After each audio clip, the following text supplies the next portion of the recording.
नमस्कार और वेलकम है आपका इंफ्रा अपडेट में। दिल्ली देहरादून एक्सप्रेसवे देश की राजधानी और देवभूमि को जोड़ने वाला दिल्ली देहरादून एक्सप्रेसवे अब एक मेजर माइलस्टोन पर है। दिल्ली बागपत रूट पर सफल ट्रायल रन शुरू हो गया है, जो 1 दिसंबर 2025 से शुरू हुआ है। यह 210 किलोमीटर लंबा फ्लैगशिप एक्सप्रेसवे लगभग 12,000 करोड़ रुपए की लागत से बन रहा है। इस एक्सप्रेसवे में राजजी नेशनल पार्क के इको सेंसिटिव जोन से गुजरने वाला 12 किलोमीटर का एलिवेटेड वाइल्ड लाइफ कॉरिडोर भी है। इसके पूरी तरह खुलने पर दिल्ली से देहरादून का सफर 6 घंटे से कम होकर सिर्फ 2.5 घंटे में हो जाएगा, जो ट्रैवल टाइम में सबसे बड़ी कमी होगी।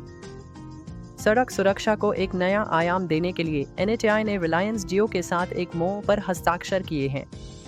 इस साझेदारी के तहत जियो के 4G और 5G नेटवर्क का उपयोग करके राष्ट्रीय राजमार्गों पर आने वाले कम्यूटर्स को रियल टाइम सेफ्टी अलर्ट दिए जाएंगे।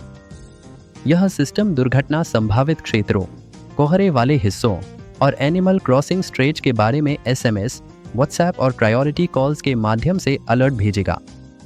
यह सुविधा मौजूदा दूरसंचार इंफ्रास्ट्रक्चर का उपयोग करके लागू की जाएगी, जिससे हाईवे पर दुर्घटनाएं कम करने में मदद मिलेगी। सड़क निर्माण के लिए महत्वपूर्ण खबर। चेन्नई के पास गुम्मिरीपूंडी में Indian oil total PVT Ltd ने अपना ग्रीनफील्ड बिटुमेन डेरिवेटिव्स प्लांट का उद्घाटन कर दिया है। यह प्लांट पॉलीमर मॉडिफाइड बिटुमेन और क्रम रबर मॉडिफाइड बिटुमेन जैसे उन्नत रोड कंस्ट्रक्शन मटेरियल्स बनाएगा। यह हाई परफॉर्मेंस सामग्री दक्षिणी भारत में राष्ट्रीय राजमार्गों और औद्योगिक गलियारों के लिए महत्वपूर्ण होगी, जिससे सड़कों की लाइफ और क्वालिटी दोनों बढ़ जाएंगी। भारत ने क्लीन एनर्जी के क्षेत्र में एक ऐतिहासिक रिकॉर्ड बनाया है। देश की कुल सौर ऊर्जा क्षमता अब 129 गीगावाट के पार पहुंच गई है, जिसका आधिकारिक डाटा 2 दिसंबर 2025 को जारी हुआ। 2014 के बाद से यह 40 गुना से अधिक की वृद्धि है। इस उपलब्धि के साथ भारत की गैर जीवाश्म बिजली क्षमता अब देश की कुल स्थापित क्षमता के 50% से अधिक हो गई है। यह उपलब्धि भारत को विकसित भारत की दिशा में एक ग्लोबल क्लीन एनर्जी लीडर बनाएगी। कर्नाटक के मैंगलोर शहर को टूरिज्म के लिए एक नया हॉटस्पॉट मिल रहा है। नेत्रावती नदी पर बन रहे वाटरफ्रंट डेवलपमेंट प्रोजेक्ट का पहला फेज अब उद्घाटन के लिए तैयार है। यह प्रोजेक्ट 2.1 किलोमीटर लंबा है, जिसके पहले 450 मीटर के हिस्से में वॉकवे, ओपन एयर थिएटर और बर्ड वॉचिंग एरिया जैसी सुविधाएं कंप्लीट हो चुकी हैं। इस फेज पर लगभग 16 करोड़ रुपए खर्च हुए हैं। यह रिवरफ्रंट सौंदर्यीकरण मैंगलोर को एक नया रिक्रिएशनल एरिया देगा और स्थानीय पर्यटन को बढ़ावा देगा। सड़क परिवहन और राजमार्ग मंत्रालय ने ओडिशा के मलकानगिरी जिले में महत्वपूर्ण ब्रिज कंस्ट्रक्शन के लिए टेंडर फ्लोट किया है। यह EPC मोड पर NH 326 पर 5 महत्वपूर्ण पुलों का निर्माण करेगा, जिसमें पंगम और पोट्रू जैसे लोकेशन शामिल है। इन 5 ब्रिजेस के निर्माण से मलकानगिरी मोटू रोड पर कनेक्टिविटी मजबूत होगी, जिससे बारिश के मौसम में भी यातायात सुचारू रहेगा और रिमोट एरिया की कनेक्टिविटी में सुधार होगा। देश की जियोस्पेशियल इंफ्रास्ट्रक्चर को मजबूत करने पर नई दिल्ली में जियो स्मार्ट इंडिया 2025 समिट में जोर दिया गया है। डिजिटल ट्विनिंग ऑफ सिटीज और ओपन डेटा एक्सेस पर फोकस है। एक्सपर्ट्स ने कहा कि भारत को अपनी आर्थिक और राष्ट्रीय सुरक्षा लक्ष्यों को पाने के लिए ट्रांसफॉर्मेशनल पुश की जरूरत है।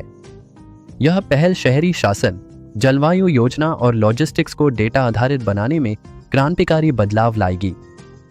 NHAI ने उत्तर प्रदेश के कानपुर से कबराई सेक्शन के बीच 4 लेन हाईवे को चौड़ा करने के लिए टेंडर जारी किया है। यह 4.2 किलोमीटर का स्ट्रेच है, जिसे मौजूदा 7.5 मीटर चौड़ाई से बढ़ाकर 10 मीटर किया जाएगा। यह रोड वाइडनिंग प्रोजेक्ट इस महत्वपूर्ण सेक्शन पर यातायात को सुगम बनाएगा, जिससे ट्रैफिक कंजेशन कम होगा और औद्योगिक माल ढुलाई में तेजी आएगी। क्लीन एनर्जी की दौड़ में कोल इंडिया लिमिटेड की सहायक कंपनी CMPDIL भी शामिल हो गई है। उन्होंने रांची में सेंट्रल कोलफील्ड्स लिमिटेड क्षेत्रों में 1.5 मेगावाट की रूफटॉप सौर परियोजना के लिए ई-टेंडर जारी किया है। 12.45 करोड़ रुपए की अनुमानित लागत वाले इस प्रोजेक्ट में सोलर ट्री स्ट्रक्चर्स भी शामिल होंगे। यह डिस्ट्रीब्यूटेड सोलर इंफ्रास्ट्रक्चर CIL के अपने ऑपरेशंस को ग्रीन एनर्जी से पावर देने में मदद करेगा, जो कॉरपोरेट सस्टेनेबिलिटी के लिए महत्वपूर्ण है। NHAI की Indian highways management company limited ने पुणे के आसपास फास्टैग PR आधारित multi lane free flow user fees collection के लिए निविदा आमंत्रित की है। इसका मतलब है कि टोल प्लाजा पर रुकना नहीं पड़ेगा। यह MLFF सिस्टम टोल कलेक्शन को पूरी तरह से ऑटोमेटिक कर देगा, जिससे यात्रा का समय कम होगा, फ्यूल की बचत होगी और भारत में टोलिंग टेक्नोलॉजी एक नए स्तर पर पहुंच जाएगी। लाइक, शेयर एंड कमेंट करके ज़रूर बताएं। और हाँ, ऐसे ही इंफ्रा अपडेट्स के लिए इस चैनल को सब्सक्राइब करना और नोटिफिकेशन बेल दबाना बिल्कुल न भूलें। हम मिलते हैं अगले इंफ्रा अपडेट में।